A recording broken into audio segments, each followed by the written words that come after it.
Ilmu Ulat Sutera. Audiobook, novel silat. Cerita, Huang Ying. Bab 7. Tidak terdengar suara Qi Xiong Tojin memberi reaksi atas ucapan Yan Chongtian tadi. Mengapa kau tidak menerimanya sebagai murid? Tanya Yan Chongtian kembali. Justru karena riwayatnya ada masalah, sahut Qi Xiong Tojin. Masalah apa? Tanya Yan Chongtian. Dia mengikuti Shi, marga, ibunya.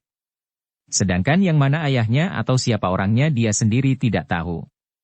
Qi Xiong Tojin menghela napas panjang. Tentu Su Heng tidak lupa kejadian 20 tahun yang lalu. Yan Chongtian menganggukkan kepalanya. Sejak kejadian itu, Suhu telah memutuskan bahwa Bu Tongpai hanya menerima orang yang riwayatnya bersih sebagai murid, kata Qi Xiong Tojin selanjutnya. Tidak salah. Tapi sekarang kita kekurangan tenaga. Lagi pula, bocah ini sudah tinggal di Butongsan sekian tahun, selama ini tidak terlihat sesuatu yang mengkhawatirkan. Begini saja, bagaimana kalau aku yang bertanggung jawab, sahut Yan Chongtian. Rasanya Gisong dan Changsong tidak akan setuju dengan usul ini, kata Qi Xiong Tojin seakan kepada dirinya sendiri. Kedua orang yang usil itu, HM. Tidak usah kau pedulikan mereka. Seandainya mereka tidak senang, biar mereka mencari aku, kata Yan Chongtian sambil mendengus dingin. Biar aku pikirkan lagi baik-baik. Wan Feiyang yang berada di luar dan mendengarkan percakapan ini, tentu saja merasa senang sekali. Dia langsung berlari menuju luar hutan. Setelah berada di luar hutan bambu, tanpa dapat menahan diri lagi dia berteriak kesenangan. Langkah kakinya dipercepat. Angin bertiup sejuk, udara di atas Butongsan hari ini sangat dingin. Para murid Butongpai sama sekali tidak mempedulikan keadaan cuaca. Mereka malah menjadi kemalas-malasan karena udara yang sejuk itu. Demikian juga Wan Ji. Ketika Wan Fei yang melihatnya, dia sedang berjalan mondar-mandir di taman bunga. Dari jauh Wan Fei yang sudah melihatnya, dia segera berlari-lari mendekati. Ketika jaraknya tidak seberapa jauh lagi, Wan Ji baru merasakan kehadirannya. Melihat cara jalan dan mimik wajah Wan Feiyang yang berseri-seri, dia menjadi heran. Wan Ji Kounio, panggil Wan Feiyang sambil menambah kecepatan kakinya. Mendengar panggilan itu, Wan Ji menghentikan langkah kakinya. Wan Feiyang melesat ke samping gadis itu. Aku ingin memberitahukan sebuah kabar baik. Chiang Bunjin telah bersedia menerima aku sebagai murid, katanya tergesa-gesa. Wan Ji terpana mendengar keterangan tersebut. Oh. Benar, kata Wan Feiyang dengan penuh semangat. Wan Ji semakin terpana ketika pemuda itu menarik tangannya. Sejenak kemudian dia baru tersadar dan mengibaskan tangan Wan Feiyang. Pemuda itu sama sekali tidak peduli dengan sikapnya. Mungkin besok akan disiarkan, katanya kemudian. Mendengar keterangan tersebut, Wan Ji ikut senang. Lain kali kau tidak akan menerima hinaan lagi dari para Su Heng, sahutnya. Kepala Wan Feiyang manggut berkali-kali. Pada saat itu juga, Pek Chiok mengiringi Fu Gyoksu datang dari pintu samping. Mereka menghampiri Wan Ji. Tampang Fu Gyoksu kuyu sekali. Sedangkan Pek Chiok yang masih menyedihkan kekalahan Qi Xiong Tojin juga tidak berbeda. Melihat Wan Feiyang, Pek Chiok menghentikan langkah kakinya. Xiao Fei, Fei cilik, aku mencarimu kemana-mana. Tidak tahunya kau ada di sini, katanya. Dengan penuh semangat Wan Fei yang mendekatinya. Toa Su Heng, ada urusan apa kau mencariku? Tanyanya. Pek Chiok menoleh kepada Fu Gyoksu. Ini adalah Fu Kongcu, tentu kau sudah tahu, katanya. Wan Fei yang menganggukkan kepalanya. Kami pernah bertemu satu kali ketika Chiang Bunjin baru pulang, sahutnya. Cepat kau bereskan kamar yang ada di luar taman, biar Fu Kongcu dapat beristirahat segera, perintah Pek Chiok kemudian. Ini soal kecil, Wan Fei yang memalingkan wajahnya. Fu Kongcu, mari. Merepotkan saudara. Mata Wan Ji bertemu pandang dengan Fu Gyoksu, tanpa sadar wajahnya menjadi merah padam. Kepalanya tertunduk. Jangan sungkan, sahut Wan Fei yang tanpa memperhatikan keadaan kedua orang itu. Dia mengiringi Fu Gyoksu sebagai pendamping. Setelah berjalan beberapa langkah, Wan Fei yang seperti teringat sesuatu. Dia menolehkan kepalanya dan berkata kepada Wan Ji. Sungguh-sungguh. Aku tidak bohong. Maksud ucapannya itu ditujukan kepada Wan Ji, Pek Chiok salah tangkap. Dia tidak mengerti apa yang dikatakan Wan Feiyang. Apanya yang sungguh-sungguh, tanyanya bingung. Dengan wajah kelam mereka berjalan. Tidak apa-apa.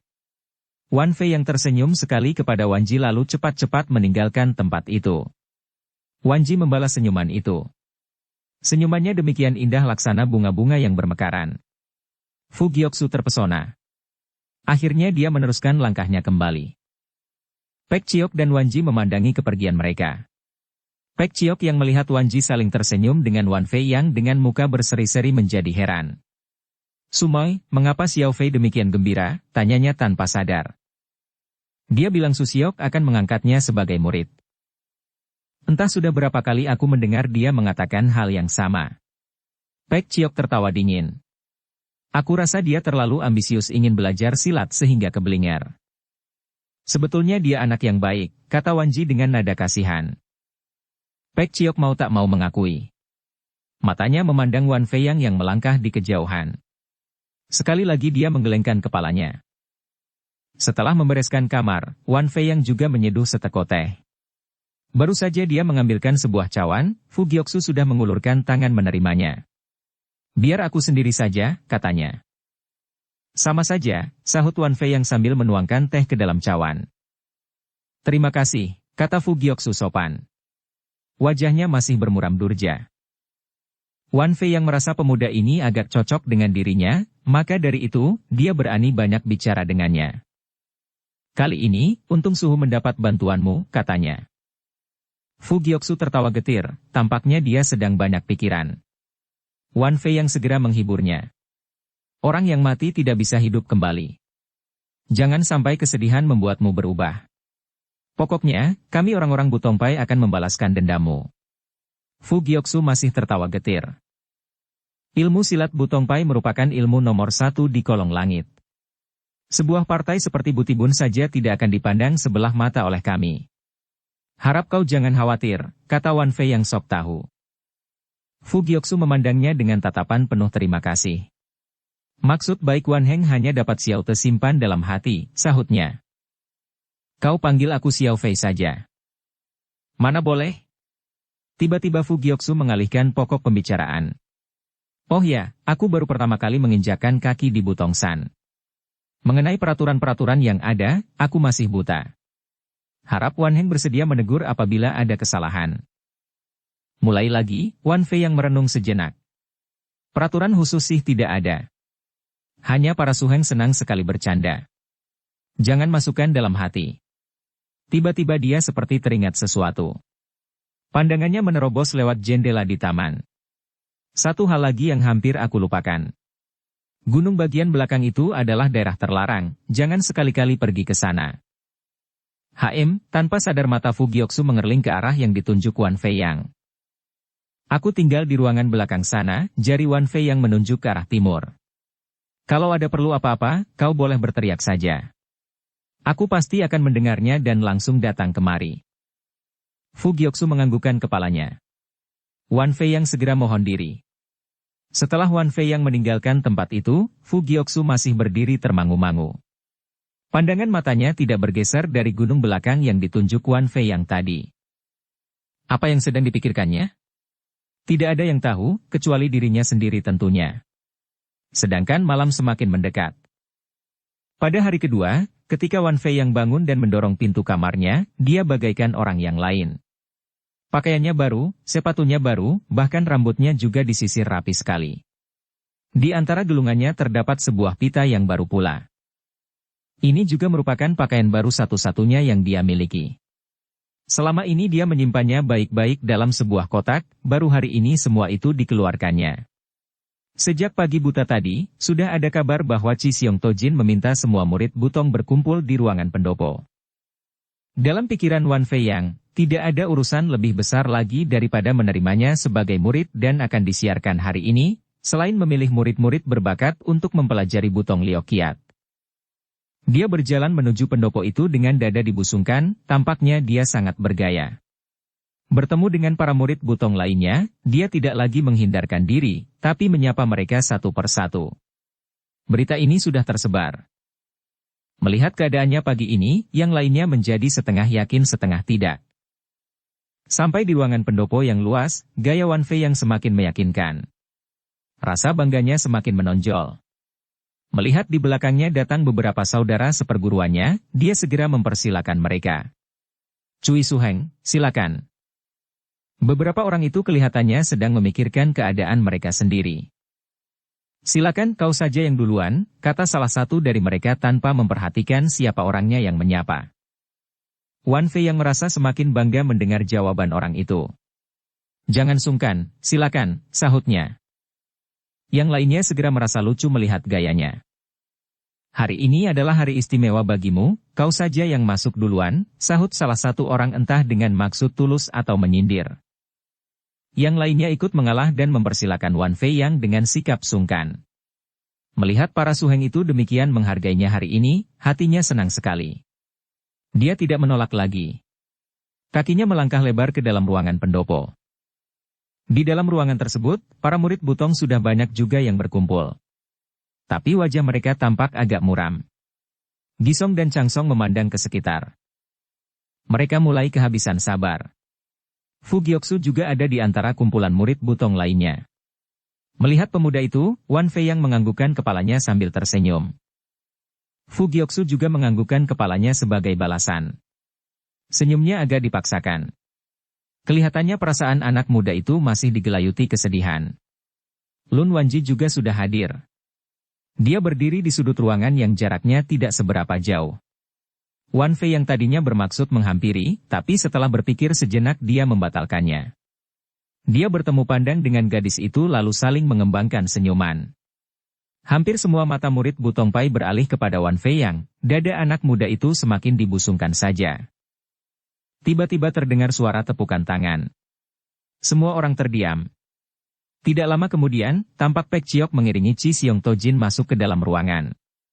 Setiap orang segera membungkuk hormat. Chi Siong Tojin meneruskan langkah kakinya dan duduk di atas kursi. Dia mengibaskan tangannya. Pek Chiok mengundurkan diri ke samping. Sinar mata Chi Siong Tojin beredar pada setiap orang dalam ruangan tersebut. Kepalanya setengah tertunduk, wajahnya pucat pasi. Kentara sekali bahwa tubuhnya sama sekali tidak sehat. Sejenak kemudian baru dia berbicara. Keadaan Bulim di Tionggoan selama ini damai tanpa masalah. Namun sejak berdirinya Butibun, kedamaian dan ketentraman tidak ada lagi. Butongpai dan Butibun selalu mempunyai pendirian yang berbeda dan sudah menjadi musuh bebuyutan selama ratusan tahun. Juga merupakan partai pertama yang dianggap menghalangi Butibun dan ingin mereka lenyapkan. Mendengar sampai di sini, sebagian besar para murid Butongpai mulai berubah. Chi Siong Tojin masih mengedarkan pandangannya. Sejenak kemudian dia meneruskan kembali.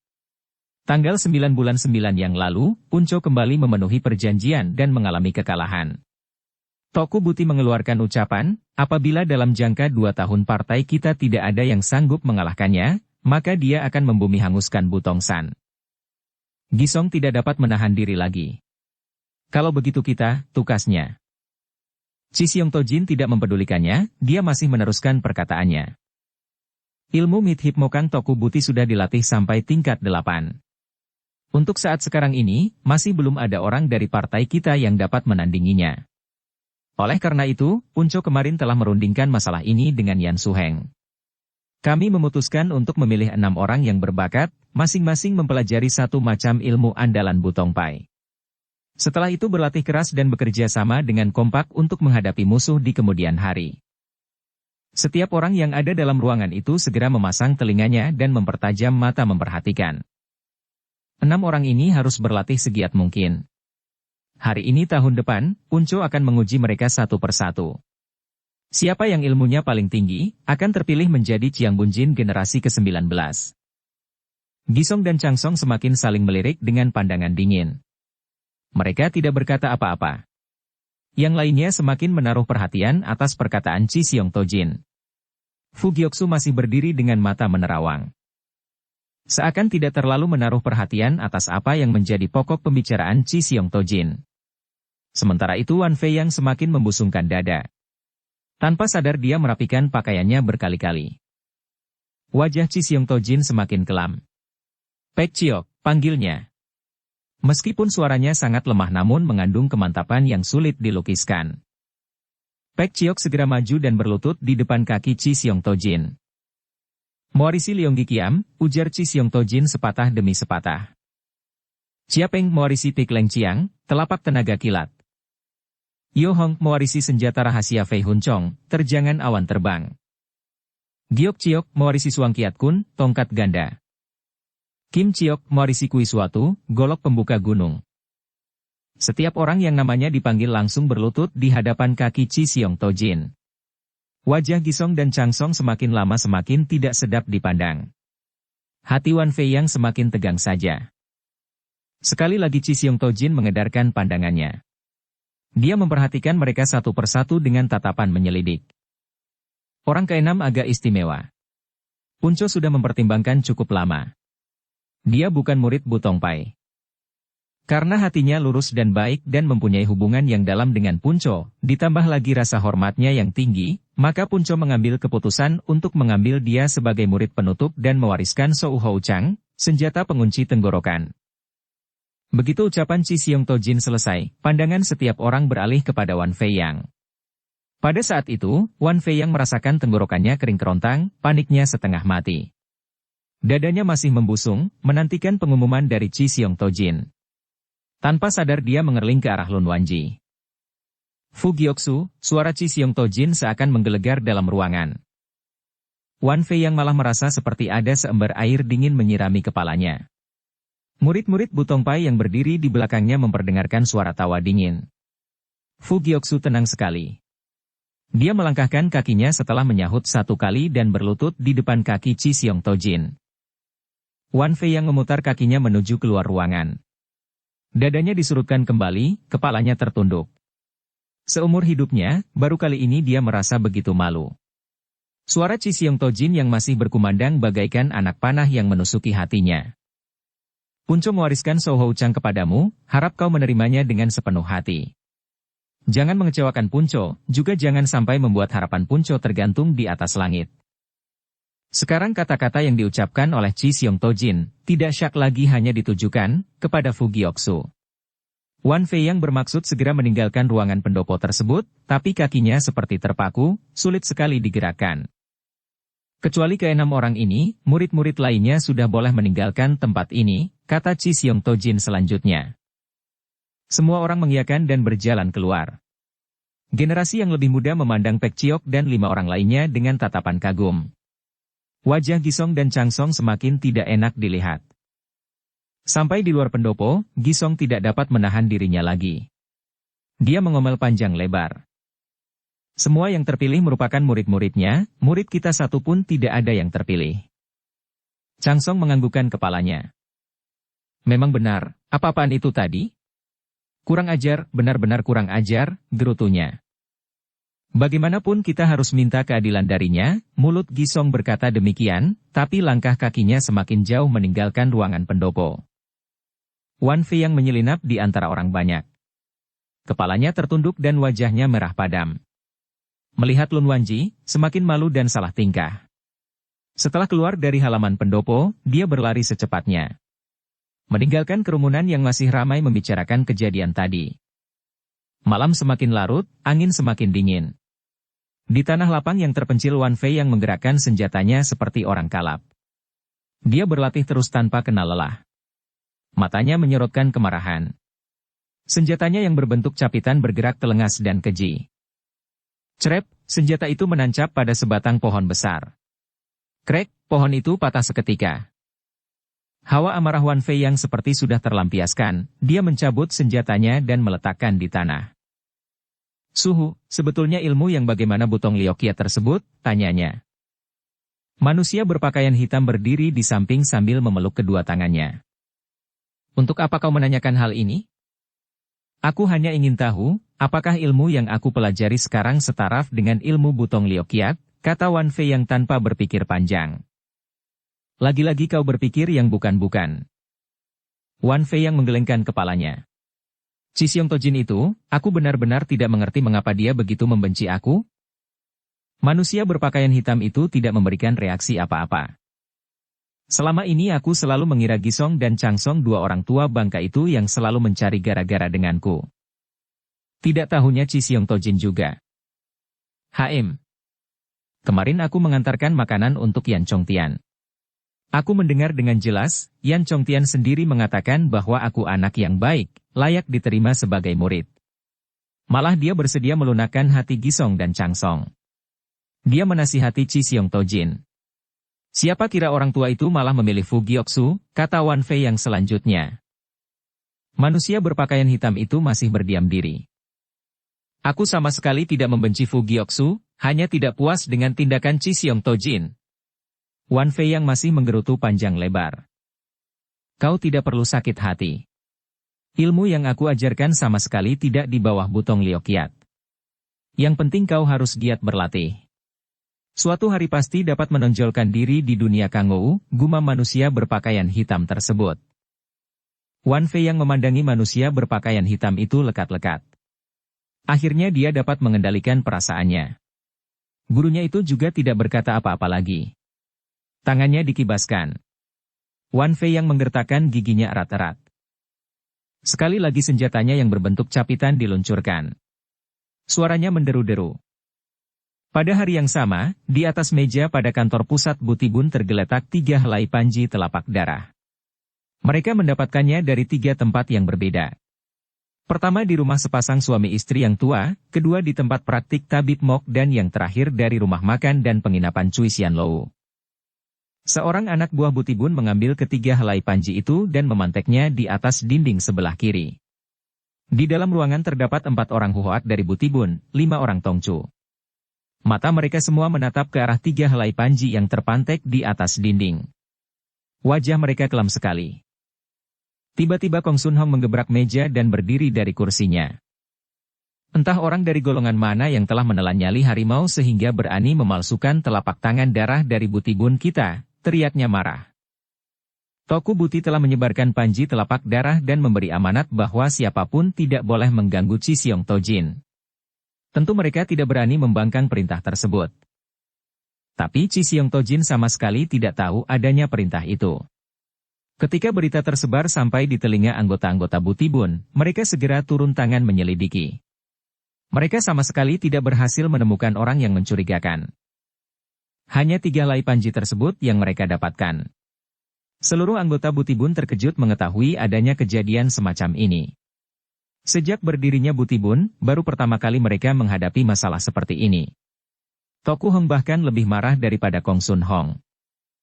Pasti musuh besar Butong Pai telah memperhitungkan segalanya dan melemparkan kesalahan kepada pihak kita.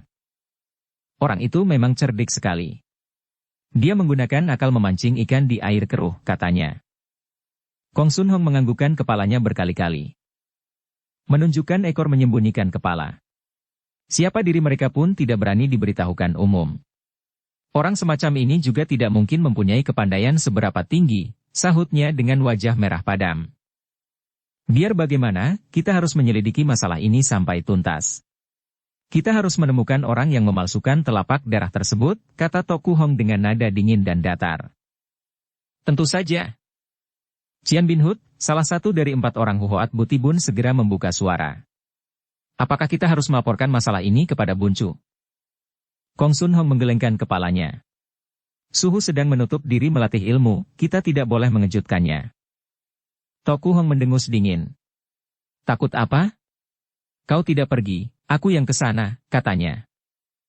Kong Sun Hong segera mencegahnya. Sumoy, urusan tetek bengek semacam ini.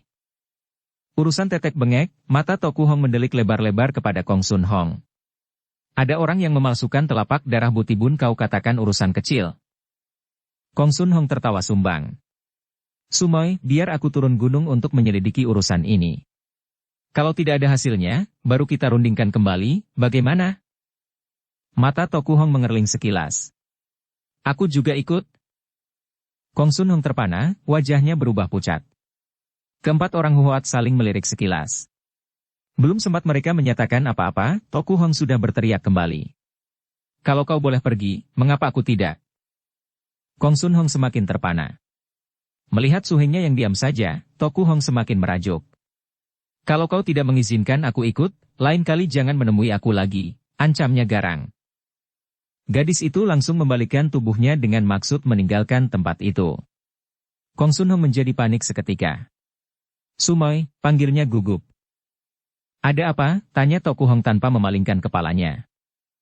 Kalau kau memang hendak ikut, boleh saja. Tapi sepanjang perjalanan kau harus menurut kata-kataku. Jangan berbuat sekehendak hati sehingga menimbulkan masalah baru, kata Kong Sun Hong. Toku Hong merenung sejenak, kemudian dia menganggukkan kepalanya. Dia sudah lama menunggu kesempatan seperti ini. Toku Buti tidak pernah mengizinkan dia merantau seorang diri. Dunia luar bagi Toku Hong merupakan sesuatu yang baru dan aneh.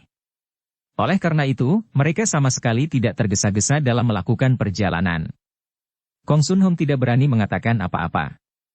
Meskipun dia sangat garang, tapi terhadap Toku Hong, dia selalu menurut. Persis seperti seekor domba. Hari cerah sekali, angin bertiup sepoi-sepoi. Ini merupakan hari kelima, mereka sudah sampai di dusun sebelah timur. Jalanan ramai sekali, rupanya ada yang sedang mengadakan hajatan. Pengantin pria duduk di atas kuda, di belakangnya terdapat sebuah tandu yang indah. Di antara sorak para penduduk, dia menjalankan kudanya dengan wajah berseri-seri menuju luar kota. Di kiri kanan jalan banyak penduduk sedang menyaksikan keramaian. Beberapa laki-laki berpakaian hitam juga berkerumun di antara orang banyak. Mereka mulai mendekati tandu yang indah itu. Kerumunan orang-orang yang menghalangi mereka mulai terdorong. Ada beberapa yang merasa tersinggung, namun ketika melihat orang-orang itu, mereka malah menjadi ketakutan. Sebagian besar mengalah dan memberi jalan kepada mereka. Sejak tadi pengantin pria itu masih belum merasakan apa-apa. Ketika dia mengetahuinya, wajahnya segera berubah hebat. Laki-laki berpakaian hitam yang mungkin bertindak sebagai kepala rombongan pendatang itu menyeruak di antara orang banyak dan akhirnya mengadang di depan pengantin pria tersebut. Dia memperhatikan sang pengantin pria dari atas kepala sampai ujung kaki. Coba kalian lihat, jelek sekali pengantin pria ini, katanya. Laki-laki berpakaian hitam yang ada di belakangnya segera tertawa terbahak-bahak. Bagi laki-laki yang penting kantongnya, jelek sedikit kan tidak apa-apa.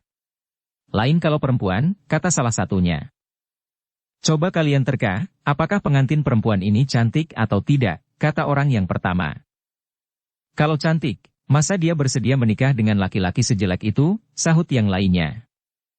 Kalau menurut aku, justru sangat cantik. Bukankah pepatah ada yang mengatakan bahwa rembulan selalu menantikan burung pungguk, oceh yang pertama sembarangan. Mana ada pepatah seperti itu? Lebih baik kita lihat saja sendiri, sahut rekannya menganjurkan. Laki-laki berpakaian hitam yang lain segera menyetujuinya.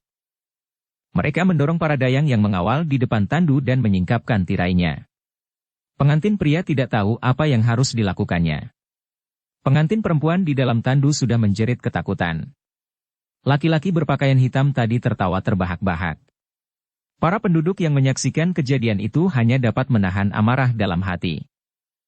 Apa yang kau katakan memang benar. Hanya perempuan sejelek ini yang bersedia menikah dengan si burung pungguk, kata laki-laki berpakaian hitam yang menjadi pemimpin. Masih tertawa terbahak-bahak mereka segera meninggalkan tandu dan berjalan di tempat semula. Para penonton segera menghindar dan bubar ke rumah masing-masing. Hanya Kong Sun Hong dan Toku Hong berdua yang masih tegak di tempat semula. Toku Hong memandangi laki-laki berpakaian hitam itu dengan tatapan dingin. Kong Sun Hong tentu tahu bagaimana adat Toku Hong. Dia sudah tahu apa yang akan terjadi, tapi dia sama sekali tidak menasihati Toku Hong untuk pergi dari situ. Beberapa laki-laki berpakaian hitam tersebut memandangi Toku Hong lekat-lekat. Lihat tiang ini jauh lebih cantik, kata sang pemimpin. Kalau dia bersedia menjadi pengantinku, aku bersedia umurku berkurang 30 tahun, sambung rekannya. Kalau boleh mengecupnya saja aku sudah puas, kata seorang lainnya. Dia segera menghampiri Toku Hong. Siapa sangka gadis itu mengangkat kakinya dan menendang orang itu sampai terpelanting di atas tanah. Teman-temannya yang lain masih belum menyadari kehebatan Toku Hong. Mereka malah tertawa terbahak-bahak melihat temannya jatuh terpelanting. Laki-laki itu malah marah-marah. Budak cilik, kau berani membokong toaya ini? Tangannya bergerak. Sebatang golok sudah berada dalam genggamannya. Toku Hong tertawa dingin. Kong Sun Hong maju 2 langkah dan mengadang di depan sumoynya. Pada saat itu, laki-laki berpakaian hitam yang lain baru merasakan bahwa sepasang laki-laki dan perempuan ini bukan orang biasa. Mereka segera mengurung Kong Sun Hong dan Toku Hong. Di pinggang masing-masing orang itu terselip sebatang golok panjang. Salah satunya mengibaskan tangan kepada Kong Sun Hong. "Sobat, di sini tidak ada urusanmu," katanya. Belum sempat Kong Sun Hong menyahut, seorang lainnya sudah menukas. "Lihat yang jelas sebelum bertindak."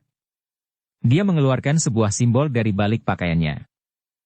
Di atas simbol yang terbuat dari logam itu tertera 2 buah huruf, Buti. "Kami adalah orang-orang Butibun.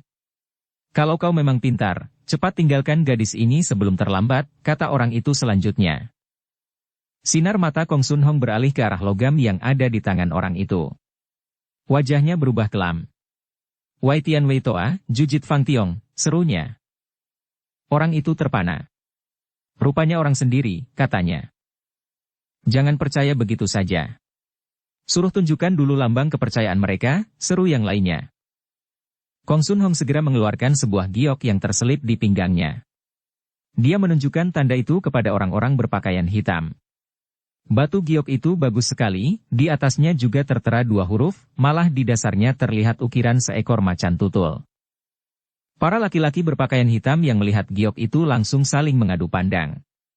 Wajah mereka pucat pasi.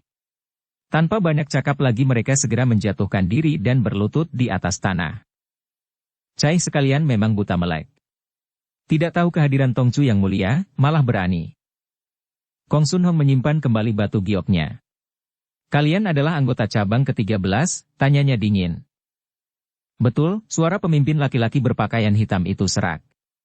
"Harap Tongcu bersedia memaafkan dosa kami." "Kau tahu salah?" "Ampun, Tongcu," laki-laki itu langsung membenturkan jidatnya ke atas tanah. "Baik." Kong Sun Hong mengibaskan tangannya. "Kalian boleh kembali sekarang. Malam nanti aku akan berkunjung ke kantor cabang 13. Tongcu." Kong Sun Hong memalingkan wajahnya. Toku Hong tertawa dingin. Dia tidak mempedulikan orang-orang itu dan langsung meneruskan langkahnya. Mata-mata laki-laki berpakaian hitam itu mengantar kepergian 2 orang itu. Keringat dingin mulai menetes. Wajah mereka pucat seperti selembar kertas. "Apa yang harus kita lakukan?" Pemimpin mereka tertawa sumbang tanpa menyahut. Rumah makan yang mewah, hidangan yang lezat. Hawa amarah Toku Hong sudah lenyap. Dengan perasaan gembira dia menikmati semuanya. Hidangan di rumah makan ini boleh juga, sayangnya agak padat. Tidak jauh di sebelah kanan mereka terdapat 2 orang laki-laki berusia setengah baya sedang duduk bercengkerama dengan 2 orang wanita yang terus tertawa terkekeh-kekeh. Pasti bukan orang baik-baik. 2 orang laki-laki setengah baya itu tidak hentinya mengucapkan kata-kata kotor yang tidak enak didengar. Kedua wanita itu sama sekali tidak mengambil hati, bahkan ikut mendengarkan dengan penuh perhatian. Tamu-tamu yang lainnya juga berbincang dengan rekannya masing-masing. Satu-satunya yang tidak terseret dalam arus mereka hanya Kong Sun Hong serta Toku Hong berdua. Kong Sun Hong berusaha menyenangkan hati semuanya. Sekian lama Toku Hong baru menyahut sepatah kata. Dia tidak begitu mempedulikan Kong Sun Hong. Laki-laki itu akhirnya tidak berani banyak bicara. Dia takut Toku Hong menjadi tidak senang. Otaknya terus bekerja. Matanya mengerling ke sekitar. Dia berharap dapat menemukan bahan pembicaraan yang menarik. Dengan demikian hati Toku Hong akan menjadi gembira. Oleh karena itu ketika 2 orang bocah cilik masuk ke dalam ruangan rumah makan tersebut, perhatian Kong Sun Hong segera terpusat pada mereka. Kedua bocah itu sangat tampan, pakaian mereka mewah. Yang satu membawa pedang, yang satunya lagi membawa harpa. Mereka menuju tempat duduk di samping jendela. Harpa dan pedang diletakkan di atas meja. Salah seorang segera melepaskan bungkusan dari bahu dan membukanya. Di dalamnya terdapat sebuah kotak yang indah. Bocah yang lainnya segera membentangkan sehelai kain putih. Dia membersihkan meja dengan kain tersebut. Seorang pelayan menghampiri mereka. Melihat apa yang dilakukan kedua bocah tersebut, dia berdiri termangu-mangu. Kong Sun Hong juga merasa heran. Dia tidak lupa memberitahukan Toku Hong. "Sumoy, lihat kedua bocah itu," katanya. Perhatian para tamu yang segera tertarik pada kedua bocah yang sama. Sedangkan kedua bocah itu seperti menganggap mereka semua tidak ada. Mereka membersihkan meja itu sampai mengkilap. lalu menghamparkan sehelai taplak kursi yang terbuat dari kain wol di atas bangku rumah makan tersebut. Kemudian mereka berdiri tegak di samping meja itu. Para tamu semakin penasaran dibuatnya. Tepat pada saat itu juga, seorang pemuda berpakaian putih masuk ke dalam rumah makan. Tampangnya tampan dan anggun, pakaiannya mewah. Sinar matanya angkuh. Tanpa mempedulikan sekitarnya, dia menghampiri meja di mana kedua bocah berdiri. Kemudian dia duduk di atas taplak kain wol tersebut. Sorot matanya tidak jahat, hanya acuh tak acuh terhadap keadaan sekitarnya. Dia seolah memandang sebelah mata kepada orang lain. Melihat gaya pemuda ini, pemilik rumah makan segera menghampiri dengan tergopoh-gopoh. Dia mengibaskan tangan agar pelayannya mengundurkan diri. Dia bermaksud melayani sendiri. Kongcu, sapanya. Pemuda berpakaian putih meliriknya sekilas, sama sekali tidak mempedulikannya. Bocah sebelah kanannya segera maju dan memberi perintah. Bawakan beberapa macam hidangan yang paling terkenal dari rumah makan ini. Ingat, harus yang bersih, sambung bocah yang satunya. Pemilik rumah makan itu terpana sejenak, kemudian dia memalingkan wajahnya memanggil salah seorang pelayan. Cepat sediakan cawan dan mangkok sekalian sumpitnya. Tidak usah, kata bocah yang pertama. Kami membawa sendiri, lanjut bocah yang lainnya sambil membuka kotak yang dibawanya tadi. Dia mengeluarkan mangkuk, sumpit dan cawan yang terbuat dari perak. Kemudian dia juga mengeluarkan sehelai sapu tangan dan membersihkan peralatan tersebut satu persatu. Pemilik rumah makan itu agak kurang senang, tapi tidak berani memperlihatkannya dan segera mengundurkan diri. Sedangkan dua laki-laki setengah baya yang duduk bersama dua orang wanita yang bertampang genit segera mencibirkan bibirnya. Sungguh besar lagaknya, kata salah seorang dari kedua laki-laki tersebut. Perempuan yang duduk di sampingnya malah tertawa terkekeh-kekeh. Kau tidak senang melihatnya, sindirnya.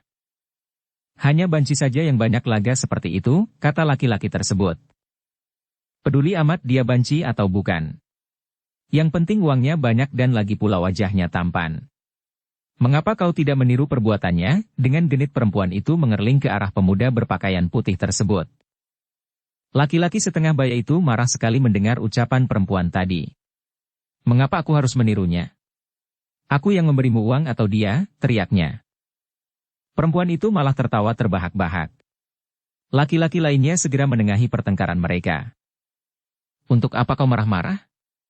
Kalau kau mau membuat wajahnya menjadi jelek, kan mudah sekali. Tentu saja laki-laki yang sedang marah itu mengerti apa yang dimaksudkan rekannya. Bagus. Pokoknya aku memang tidak suka melihat orang semacam itu, sahutnya. Kedua orang itu segera berdiri dalam waktu yang bersamaan. Mereka berjalan menghampiri pemuda berpakaian putih. Sedangkan pemuda itu sejak tadi tampaknya tidak peduli keadaan di sekeliling mereka. Tiba-tiba dia berseru. Jitpo! Bocah yang berdiri di sebelah kanannya segera menyahut dan mengadang kedua laki-laki setengah baya tersebut. Kongcu, kami mempersilakan kalian meninggalkan tempat ini, katanya. Wajah kedua laki-laki itu berubah hebat, jelas mereka sangat tersinggung. Yang satunya segera tertawa dingin. Apakah ini sebuah perintah? Tanyanya sinis. Yang satunya lagi tak mau kalah gertak, dia menuding hidungnya sendiri. Tahukah kau siapa kami? Jitpo tidak mempedulikan. Pemuda berpakaian putih berseru sekali lagi. Liok An. Bocah yang satunya lagi cepat-cepat maju ke depan. Sekarang kalian harus menggelinding dari sini, katanya. Kedua laki-laki itu marah sekali, sambil menggeram kedua orang itu mencekal Jitpo dan Liok An. Bagaimanapun mereka pernah berlatih keras dalam ilmu silat. Begitu tinjunya meluncur, suaranya menggetarkan. Jitpo dan Liok An seakan memandang sebelah mata, wajah mereka tenang-tenang saja. Gerakan tubuh mereka sangat lincah. Begitu berhasil melepaskan diri dari cengkeraman laki-laki tersebut, mereka langsung menerjang dengan jurus burung hong mengembangkan sayap. Telapak tangan mereka menghantam bagian pundak kedua laki-laki itu. Meskipun usia mereka masih sangat muda, namun baik ilmu, tenaga dalam ataupun cara menghadapi lawan sudah termasuk lumayan. Tangan kiri menangkis dengan lincah, telapak tangan kanan dengan telak mengenai bahu kedua laki-laki tadi. Rupanya tahun ini benar-benar merupakan tahun yang sial bagi kedua laki-laki setengah baya itu. Sekali bergebrak sudah luput dari sasaran. Hal ini disebabkan karena pertama terlalu memandang ringan lawan. Kedua, memang mereka ada sedikit mabuk. Jitpo menundukkan tubuhnya dan laki-laki yang menjadi lawannya terlongong-longong ketika bocah itu menyeruak lewat selangkangannya.